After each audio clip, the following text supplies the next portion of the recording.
My mother just sold a gigantic home.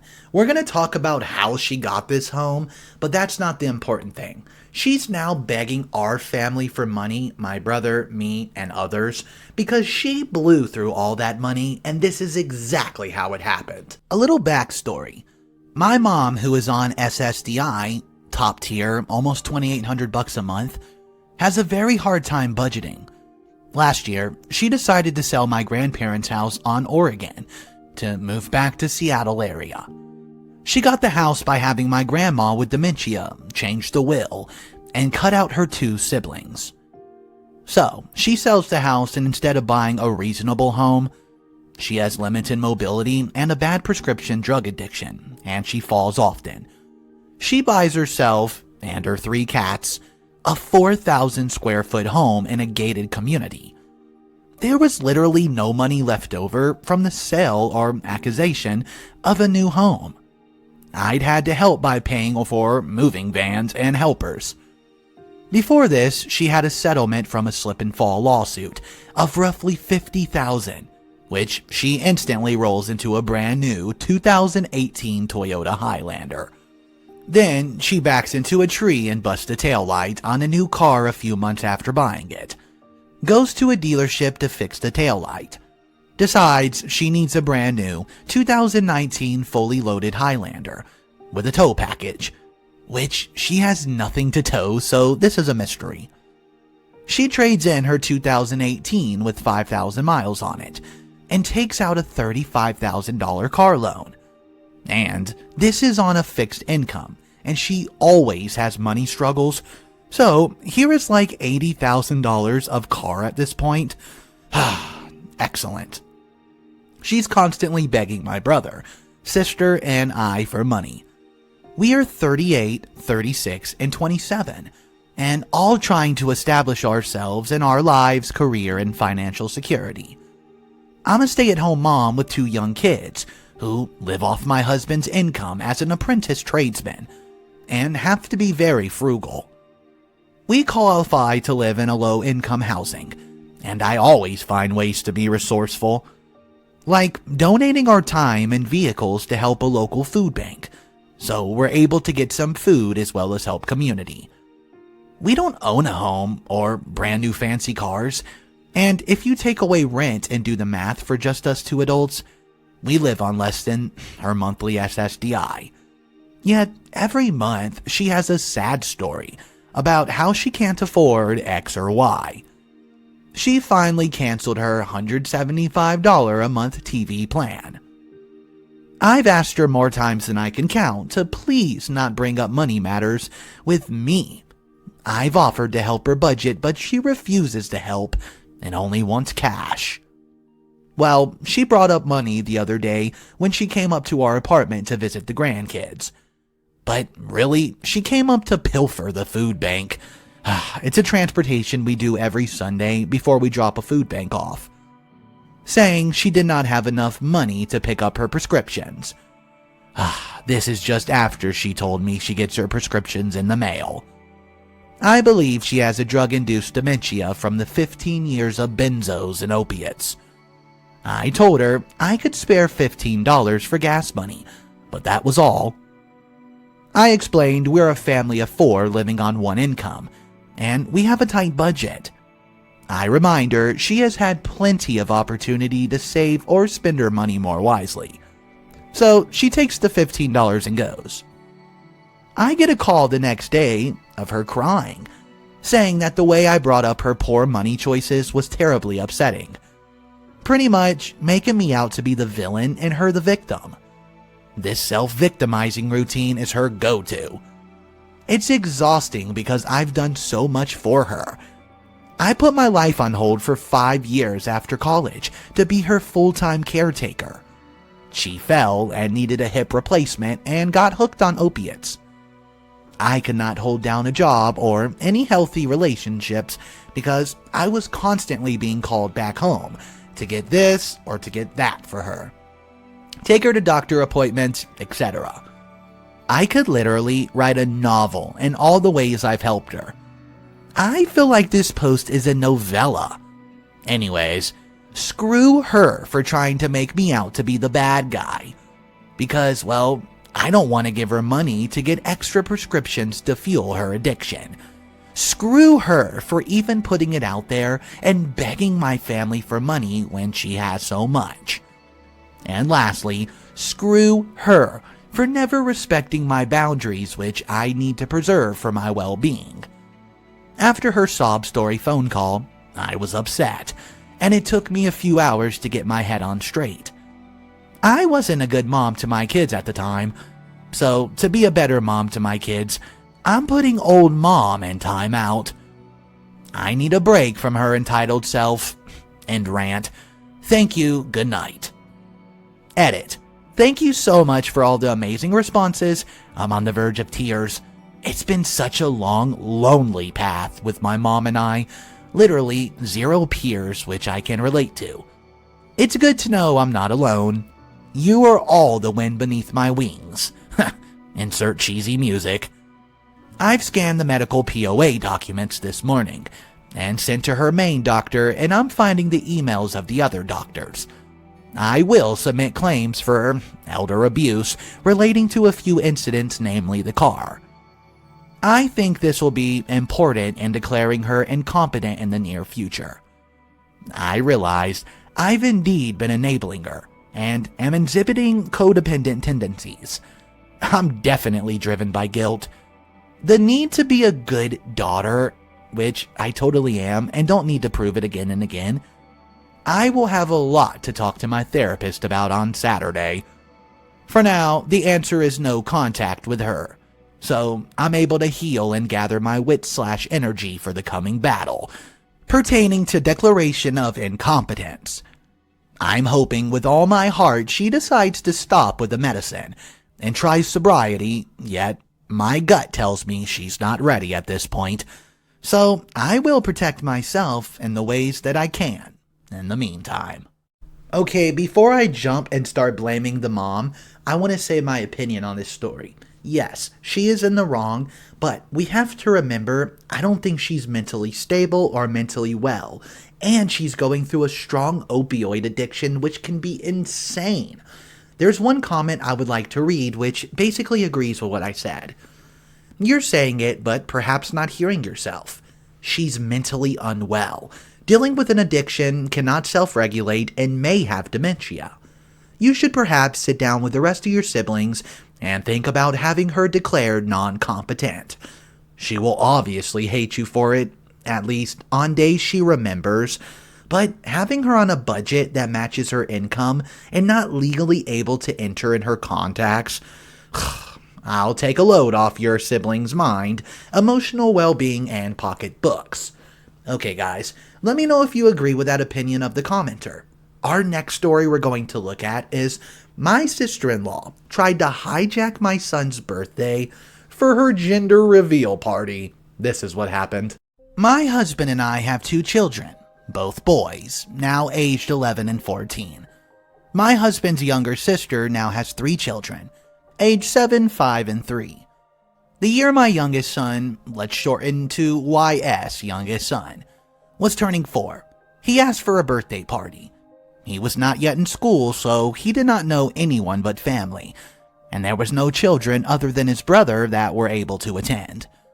Luckily, his favorite people in the world are Grandpa and G-Ma, Dad's parents. G-Ma is like a big kid. She's super fun and energetic.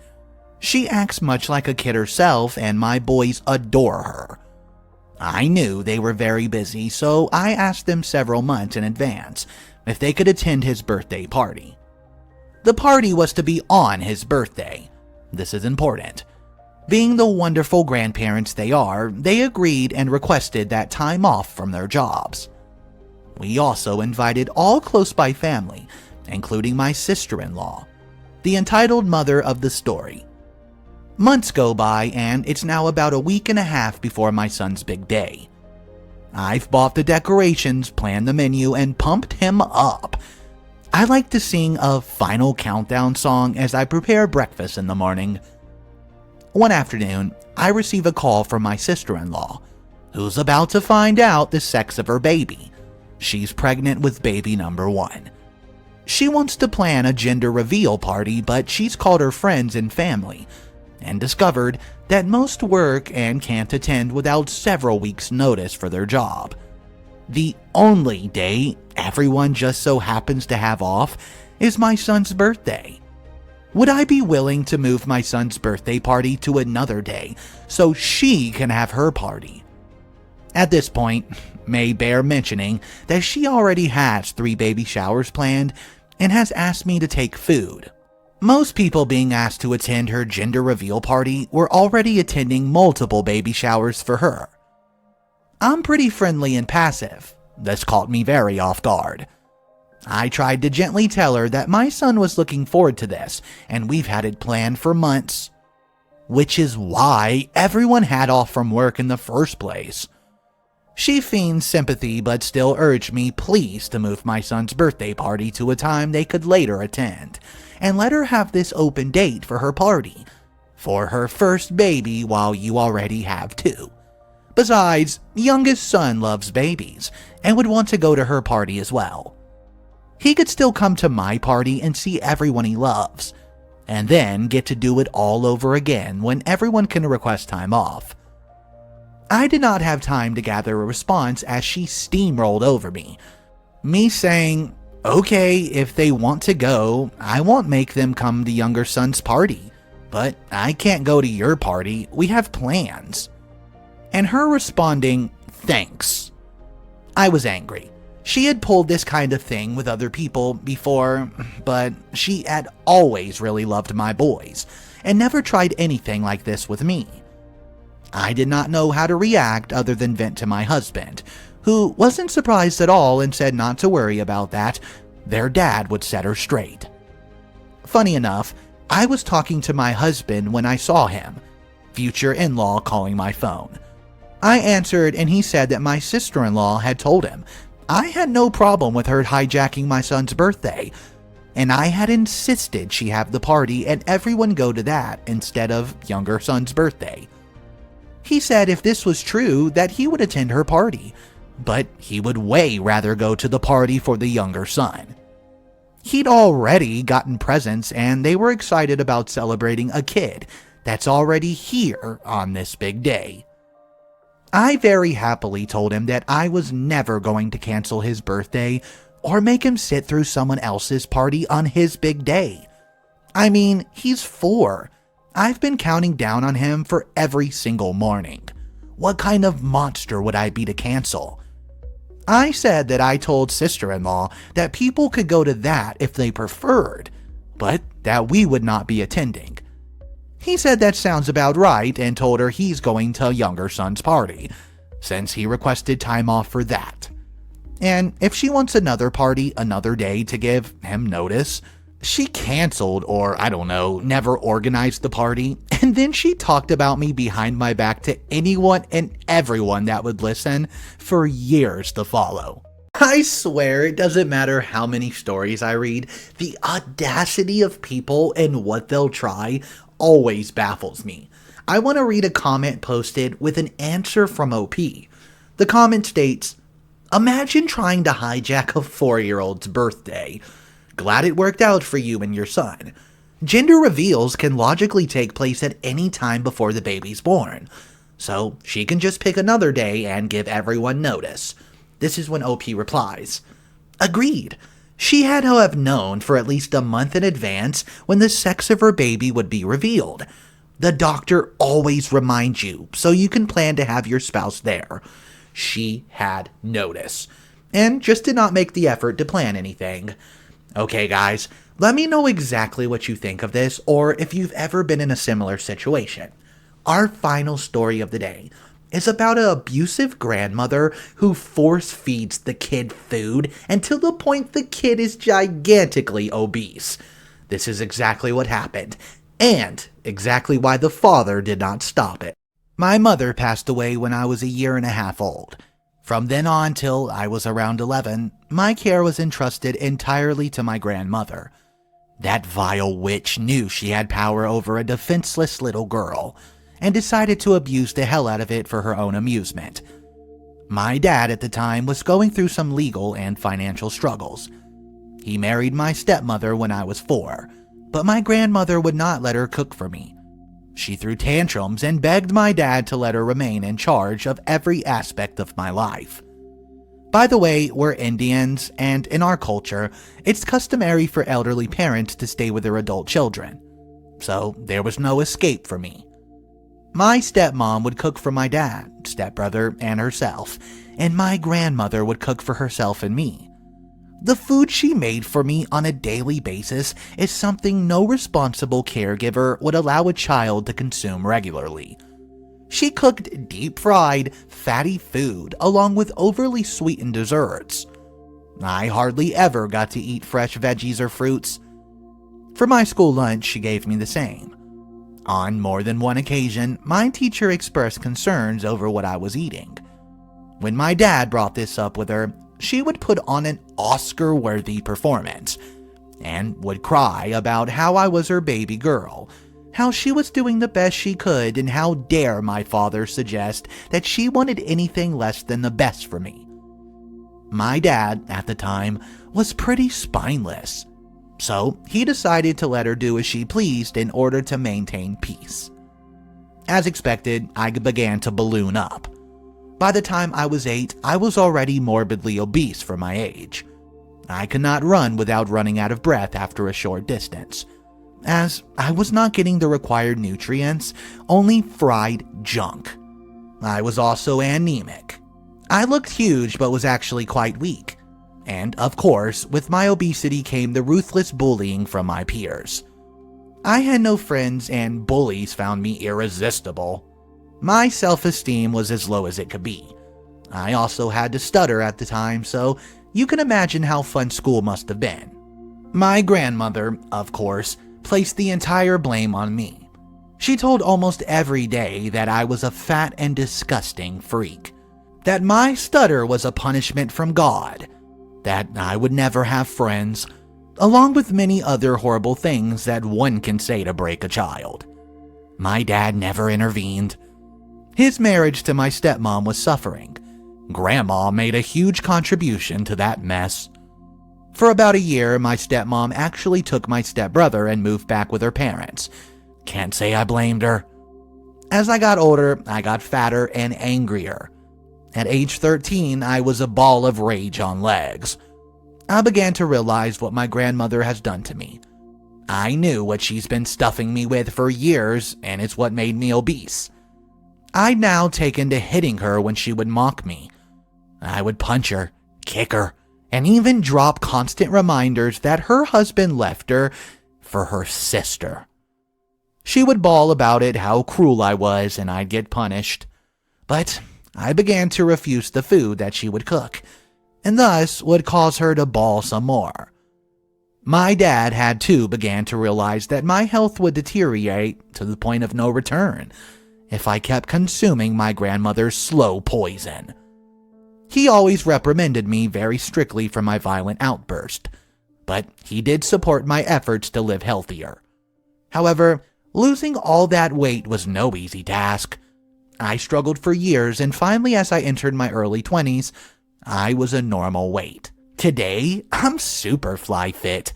I run, I practice yoga, and an ancient Indian form of martial arts called Kalorapayattu.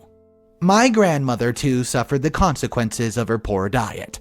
She became diabetic and in her old age was almost entirely bedridden. Thank you so much for listening and all your support. Okay, this story was complete full of toxicness and vileness. But first, I want to state, if anyone out there is suffering from obesity and you want to change your lifestyle, you can do this. I know it's tough, but I believe in you. And there's people out there who are willing to help. Experts. Okay, guys, let's talk about the opinion now. I think that this grandmother was straight up vile. I don't know her reasoning for this, but I'm so glad OP decided to change. She said, you know what? I'm not going to let you decide my life. Okay, guys, drop your thoughts down below about all these stories and let me know your opinions.